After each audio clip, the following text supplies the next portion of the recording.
9 लाख टंकार निशाद्रव्य जबत। निशाद्रव्य कोरेक्स कफ सिरप, पेंटाजेक्सिन इंजेक्शन और निट्रोसन टैबलेट सांगकू नगद 38,000 टंका जबत।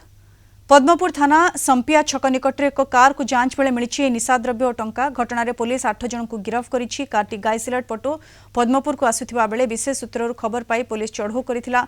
संपिया छक निकट रे गाड़ी जांच करी कार समेत निशा औषध और टंका 7 मोबाइल फोन 2 बाइक जबत करिथिला। भारतीय न्याय संहिता अधिनियम 111(2)(b) एनडीपीएस अधिनियम 21(c)/25 अनुसार मामला रुजु करा जायथिबा पद्मपुर उपखंड आरक्षी अधिकारी सूचना दैछन्ति।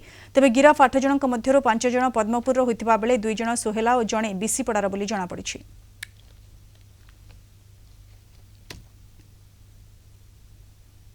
पेंटाजेक्सिन इंजेक्शन, ऑनरेक्स कफ सिरप और नाइट्रोसन 10 बोली टैबलेट्स बोली की सही फैक्टा को आमे प्रथमे जीडी रे एंट्री करथिलु। आमे गाइसलेट रास्ता को मार्च करथिले टीम एवं हमर जो अछि प्लेस ऑफ जोटा कि संपी छक पदमपुर ए पाखरे ताकू चेस करके से माने जो इलीगली ट्रांसपोर्ट करथिले तांकू एप्रेहेंड करथिले।